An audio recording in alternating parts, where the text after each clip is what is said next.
Good morning, students. I am Dr. Sneh Sharma from SPNK's Government PG College Dausa.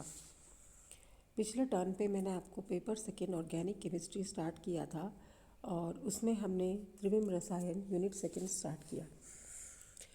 उस lecture के अंदर हमने पढ़ा था कि ऑप्टिकल एक्टिविटी को किस प्रकार से नापा जाता है और ऑप्टिकल एक्टिविटी या ध्रुवण गुणकता क्या होती है। इसमें डेक्स्ट्रो रोटेटरी और लीवो रोटेटरी के बारे में डिस्कस किया था। डेक्स्ट्रो रोटेटरी यानी दक्षिण ध्रुवण गुणक और वाम ध्रुवण गुणक मतलब लीवो रोटेटरी। आज हम पढ़ेंगे रेसिमिक मिक्सचर DL या प्लस माइनस। कहने का तात्पर्य यह है कि यदि 50% डेक्स्ट्रो फॉर्म को और 50% लीवो फॉर्म को मिला दिया जाए या दक्षिण ध्रुवण गुणक और वाम ध्रुवण गुणक की मात्रा परस्पर मिला दी जाए तो 50% डेक्स्ट्रो तो सीधे हाथ की ओर रोटेट करने की कोशिश करेगा प्लेन पोलराइज लाइट को, और 50% लीवो प्लेन पोलराइज लाइट को उल्टे हाथ की ओर रोटेट करने की कोशिश करेगा, जिसके फलस्वरूप कोई रोटेशन नहीं होगा और इस प्रकार का मिक्सचर रेसिमिक मिक्सचर या DL या प्लस माइनस मिक्सचर कहलाता है। यह एक्सटर्नल कंपनसेशन के कारण होता है, यानी आप बाहर से मिलाते हैं। इसी प्रकार से मीसो कंपाउंड्स होते हैं, जैसे मीसो टार्टरिक एसिड। इसमें इस प्रकार के यौगिक जो होते हैं, इनमें एक ऐसा समावयवी भी पाया जाता है जो प्लस माइनस का तुल्य मिश्रण नहीं होता है, किंतु आंतरिक संरचना के कारण ध्रुवण गुणकता नहीं प्रदर्शित करता या ध्रुवण अघूर्णक होता है।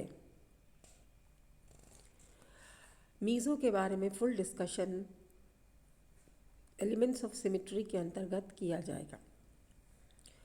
अब हम पढ़ते हैं what is the cause of optical activity. Optical activity या ध्रुवण घूर्णकता के क्या कारण होते हैं। सबसे पहले लीबेल और वॉन्टॉफ ने ये बतलाया था कि 4 valencies of carbon are directed towards the corners of a tetrahedron. All 4 valency should be different. क्या मतलब है इसका कि कार्बन परमाणु एक नियमित चतुष्फल के केंद्र पर उपस्थित है और इसकी चारों संयोजकता इस चतुष्फल के चारों कोनों में निर्दिष्ट रहती है। यदि कार्बन परमाणु पर जुड़े एकल सहसंयोजी चारों परमाणु अलग अलग होते हैं तो उस अणु में असममितता उत्पन्न हो जाती है और इसके कारण वह अपनी मिरर इमेज पर सुपर इम्पोजिबल नहीं होता, यानी कि अपने दर्पण प्रतिबिंब पर अध्यारोपित नहीं किया जा सकता। इस प्रकार के कार्बन परमाणु को हम असममित या किरल कार्बन परमाणु कहते हैं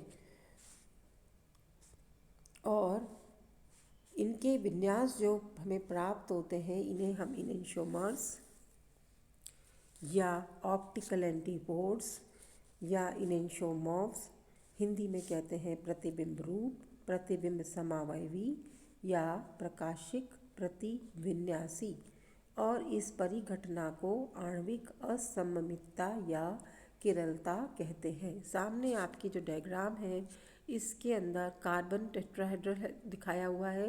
वैलेंसीज हैं X, Y, W, Z और ये चारों वैलेंसीज अलग अलग हैं, इसलिए यह जो आपकी मिरर इमेज है इसकी उसके ऊपर अध्यारोपित नहीं है।